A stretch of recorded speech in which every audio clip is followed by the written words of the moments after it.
Newcastle University's Business School and joins us this afternoon. Professor, thank you for your time. You were recently back in Italy, weren't you? What does recovery look like for that country?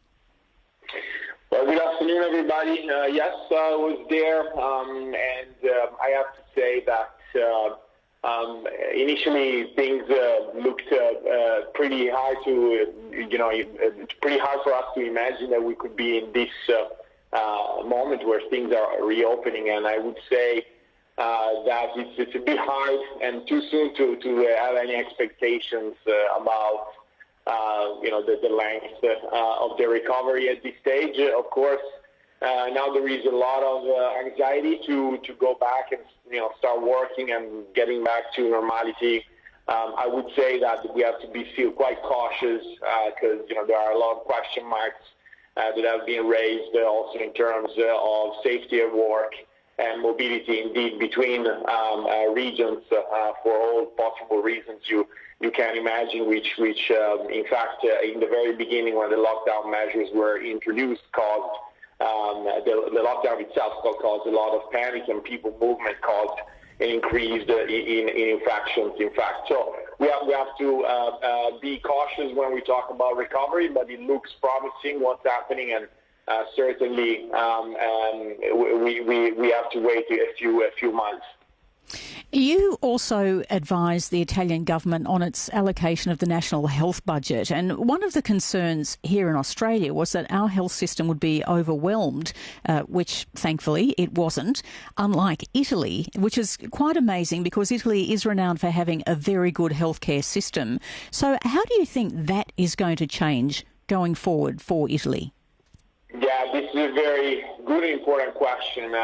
The Italian healthcare system, it's basically an NHS, and it allocates resources to its 20 regions, who are then responsible and even accountable for designing and really organizing the delivery of healthcare.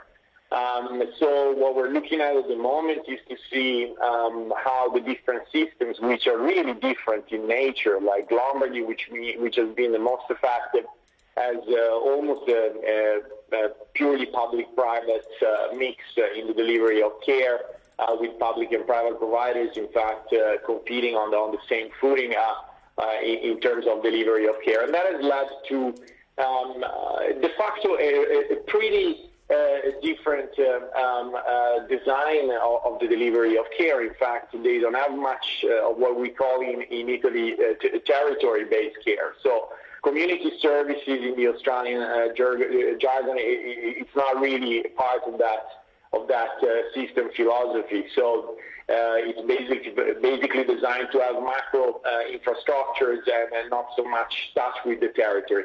Other regions have done much better, although they've been hit as hard in terms of contagion, like Veneto, which has had a very proactive and almost an attack strategy towards COVID. In fact, the doctors were sent home and treatment happened at home. So there is a lot of variation on how the Italian system has responded. I would say that we should not forget that Italy was the second country that started seeing the virus entering in such a high proportion and with such a high contagion rate. And the lessons that were learned from there, also because of the good information system and communication provided to other countries by the WHO, has also allowed us here in Australia to be able to organize the system better. But yeah, I would say definitely there is a lot of discussions about rethinking the system. I wouldn't rush to conclusions because the system has performed well, but definitely there are some big question marks. So I think the bigger one is clearly the disinvestment, which I also have been an advocate for from the hospital sector. Obviously, they went really too far because in the course of 20 years, from 70,000 ICU units where we have in the territory less than 6,000. So there are clear trends and decisions that have been made to serve an aging population with high chronicity and multimorbidities. Obviously, that doesn't serve well the response to a pandemic of this scale. Nevertheless, as I said before, I think there are elements in the responses of each of the regions, which de facto have different systems, that have shown that even in the uncertainty and the sudden arrival of this virus has behaved quite well. And so just quickly, and this is the important question, how do governments get that balance right between preparing for risk of pandemics, and I'm sure many of them will be looking at that now, and also keeping a balance on where money needs to go in without over-preparing? Yeah, this is definitely the most important question, right? It's an allocation of resources question that needs to answer probably a bigger question, which is in fact where and how and what are the criteria for us to actually primarily subsidize care. Let's not forget that in the past 20 years, probably from I would say the 90s globally, there has been a trend towards decentralization, and partly that has coincided with the process of privatization. And obviously, when you do that, there may be certainly efficiencies, like we've seen in many countries, even in Australia, ability to respond to some needs, which are elective care needs, for example. But then there are concerns around, of course, equity and ability to respond to services that are not fairly needed as the demand for these services is less frequent. So to balance that, I think we have probably to make a step back in our assumption that has led our decision making, which has been fundamentally to think about chronic diseases as the first and most important pandemic, which it is and it was.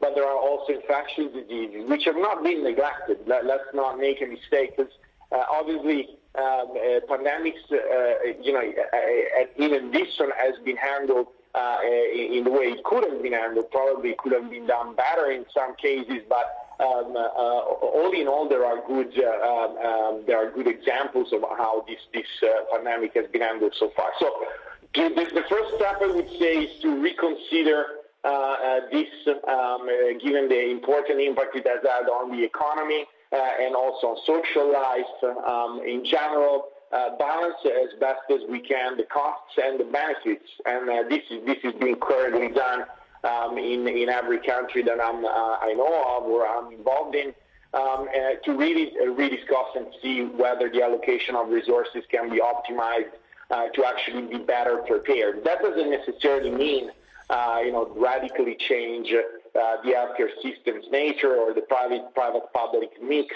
and so on, but perhaps have mechanisms in place that may allow the systems to be ready to respond to this crisis. And look, with the lead time we've had here in Australia, I would say that the experience has been quite good, but there are still some open questions, right? So, like one that comes to mind is that the private sector, of course, has surrendered most of the facilities and beds to the public needs to prepare for this crisis. This hasn't occurred to the extent that it might have occurred or it may occur in the future. So this system clearly or mechanism will be now, let's say, oiled enough for it to happen in a better and faster way. At the same time, I think one question, as I was referring to before, that is quite important is what's the role of private insurance in all this? Because so far, they've been a bit watching outside the window in a sense. They have been involved relatively little in the emergency, and clearly that raises an important question. What is its role going forward, given that obviously there is a financial imperative to serve when we have to provide services that are not only for those affected by the pandemic. All right, great to talk to you. Thanks for your time today. Thank you. Goodbye. Bye-bye. That's Dr. Francesco Paolucci, Professor of Health Economics and Policy from Newcastle University's Business School. You are listening to